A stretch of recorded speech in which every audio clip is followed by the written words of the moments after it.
Greetings, Missouri Mid-South Conference. I bring you greetings as we begin the month of October. We are well into the fall season. I hope that your ministry in your local church setting is going well.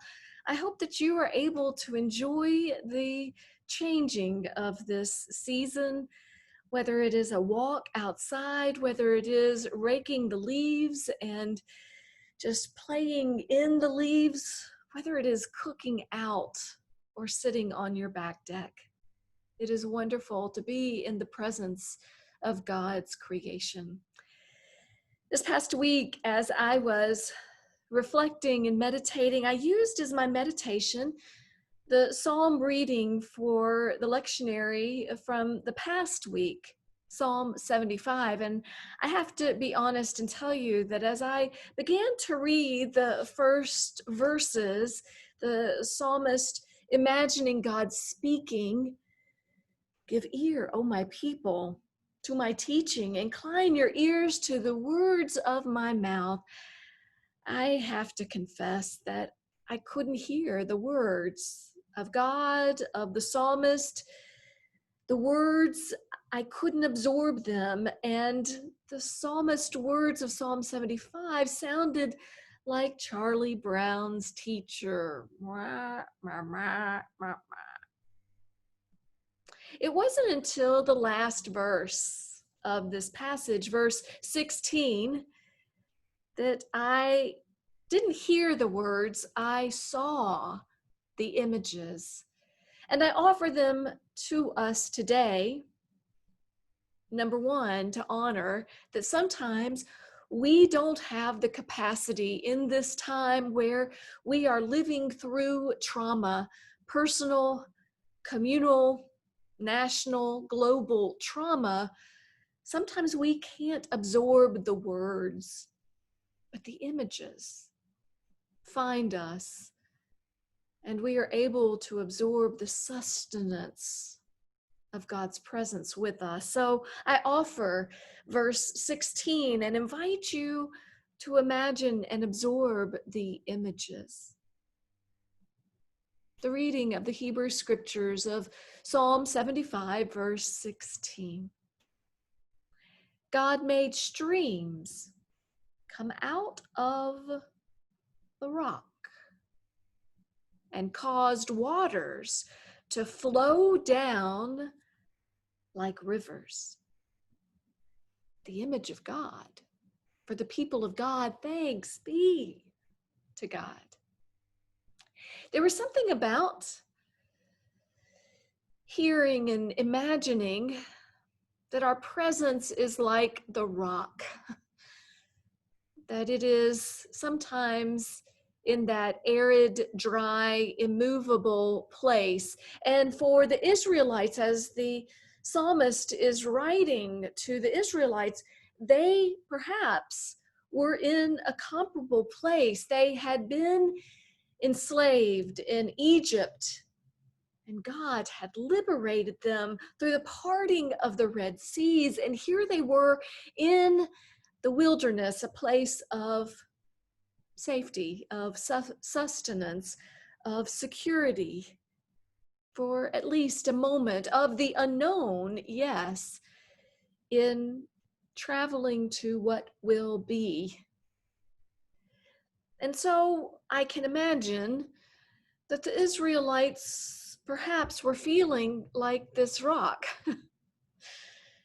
that they were feeling hardened by the trauma that they had experienced and all of the unimaginable actions and events that got them from their enslavement in Egypt through the miracle of going through the Red Sea to now to this wilderness where they're catching their breath and they're trying to figure out, how will we live? How will we be sustained when we feel like this rock? Yes, we, like this rock, are a part of God's creation and God's created, but will this rock live?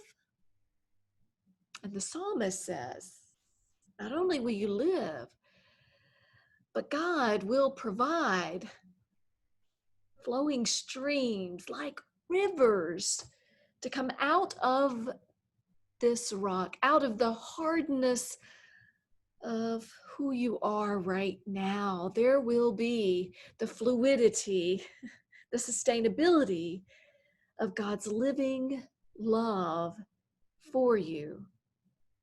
Not just a trickle, not just a sprinkle, not just one stream, but streams will come out of something that doesn't even look like it can contain a drop of water.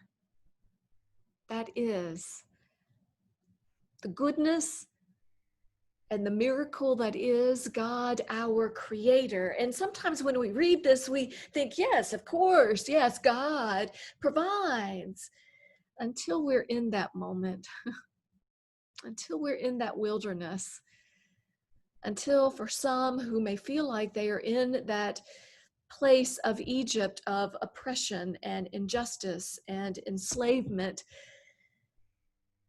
until we are catching our breath and trying to figure out how life is ever going to be formed and shaped in the unknown of the rock of life. My friends, my hope for you this day is that you can receive even just the metaphor. If you feel like this rock with some little holes notched into it because of the trauma that you have experienced, if you feel like this rock because there is not an ounce of water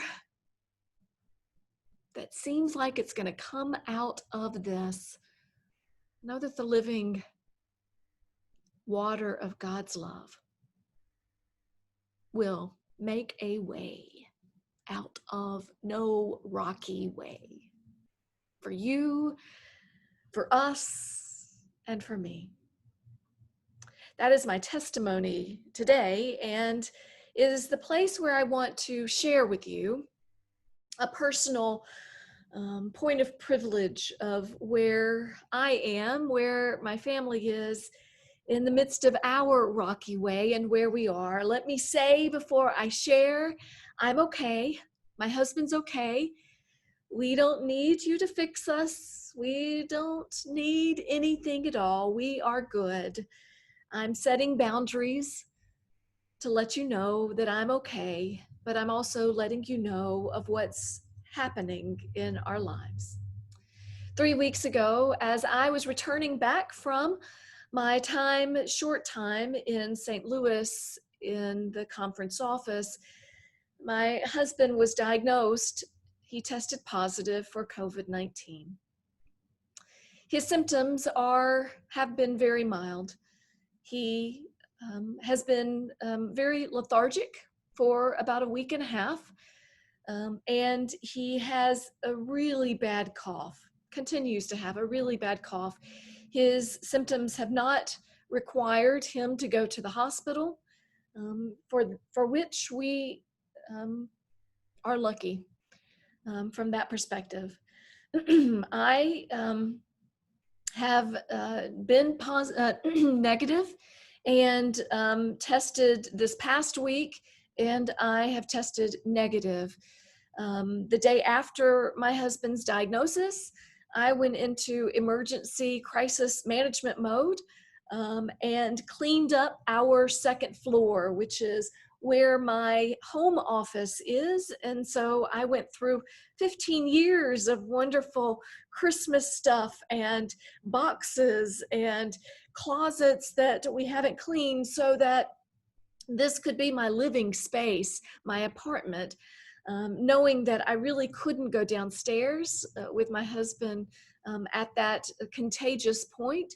And so I made this my living space. I made a pantry out of one of our Chester drawers, and had my plan of action that I would go through the front door, that I would wear a mask every time I went downstairs, and that my husband and I would kind of talk to each other, me from upstairs and my husband from downstairs.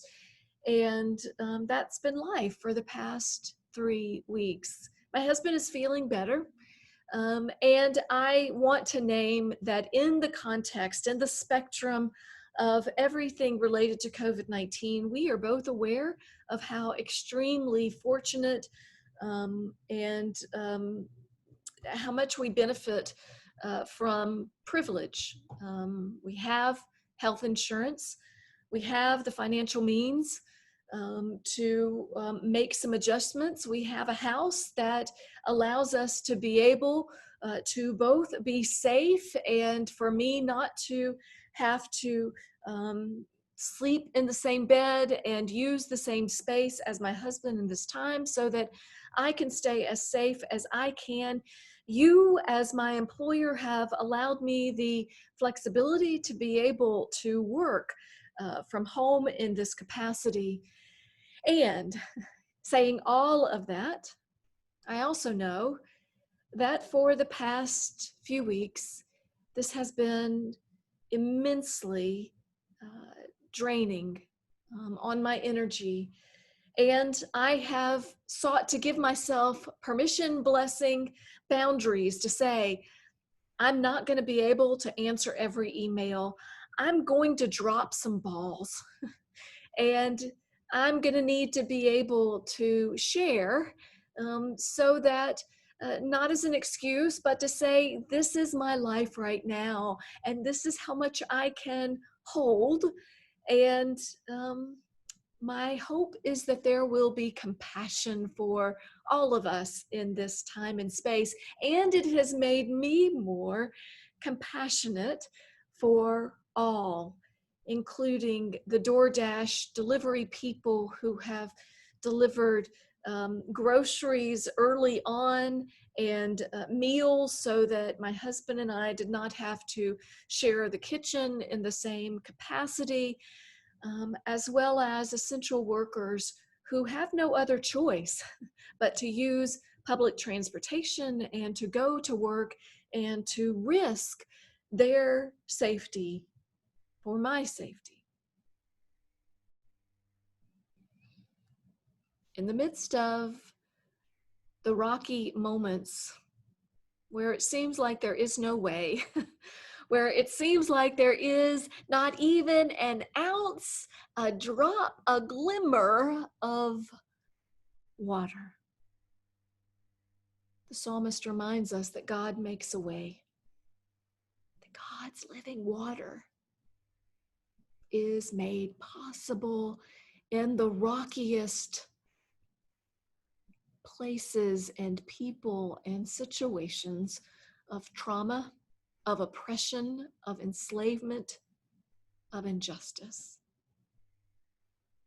And that it is God's living water that will make streams and rivers out of the rockiest of moments in our lives.